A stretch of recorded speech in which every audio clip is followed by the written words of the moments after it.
acteurs des provinces de la région orientale, honorable assistance. Permettez-moi tout d'abord de souhaiter la bienvenue à nos chers partenaires belges et féliciter en cette occasion M. Nicolas Robert pour sa récente nomination en tant que représentant résident de l'Agence belge de développement ENABE au Maroc. Donc il avait pas mal d'expérience dans plusieurs pays et nous sommes très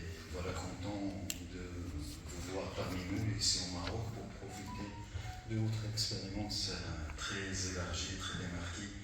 à ces pays-là. Je tiens également à exprimer mes sincères remerciements à tous nos chers acteurs territoriaux et sectoriels qui ont répondu présents à cette rencontre de démarrage et de cadrage du nouveau programme de coopération maroco-belge 2024-2029, qualifié de grande ampleur qui traduit l'excellence des relations d'amitié et de coopération qui existent entre le Royaume de Belgique et du Maroc, est marqué notamment par des liens humains innombrables et d'un partenariat multidimensionnel que nous souhaitons renforcer ensemble davantage. Mesdames et messieurs, le programme de coopération objet de notre rencontre d'aujourd'hui s'intéresse à l'emploi et à l'inclusion socio-économique des femmes et des jeunes NEET et s'inscrit dans le cadre de la feuille de route de coopération conclue entre nos deux pays à l'occasion de la tenue de la troisième réunion de la haute commission mixte de partenariat Maroc-Belgique, ciblant un développement responsable et durable basé sur un équilibre entre la création de richesses et d'emplois et basé sur l'implication de tous les acteurs. Dans cette optique, la région orientale, avec toutes ses composantes, s'acharne pour réduire le taux élevé du chômage et aussi des nets des jeunes et des femmes sur les territoires à travers l'adoption de plusieurs actions luttant contre toute cause freinant l'accès à l'emploi.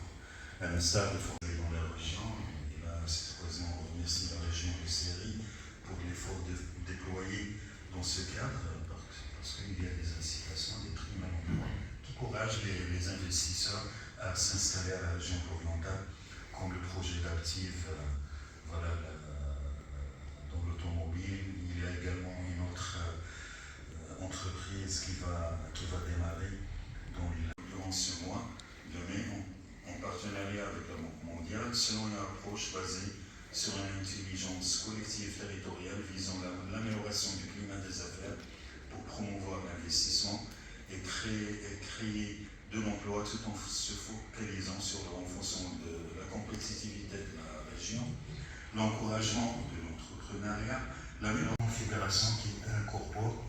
les hommes sinistrés en plus de notre région suite à la demande du gouvernement marocain. Et alors, de travail collaboratif avec nos partenaires belges afin d'améliorer l'inclusion socio-économique des jeunes et des femmes et colle parfaitement avec les recommandations issues de cet événement équitable sur une synergie accrue entre entités publiques, privées et sociales. Au ENABE en tant qu'agence belge de développement. Donc, la Belgique et le Maroc ont conclu un programme quinquennal de 5 ans qui porte sur l'inclusion socio-économique des personnes les plus vulnérables et qui a un principe de double ancrage et donc a une partie importante de son opérationnalisation qui se fait dans deux régions du Maroc, dans deux zones du Maroc si je puis dire, la région de l'Oriental et la zone sinistrée suite au séisme. Les collègues reviendront plus en détail là-dessus après. Je le précise parce que initialement le programme ne devait s'adresser en fait, comme vous le savez, que à la région de l'Oriental. C'était ce qui était prévu, dans les instructions que nous avions reçues du niveau politique belge et qui était convenu avec évidemment le gouvernement du Maroc. Et c'était sur cette base que nous avons commencé les concertations à laquelle vous avez participé de manière, je pense, très active ici dans la région de l'Oriental pendant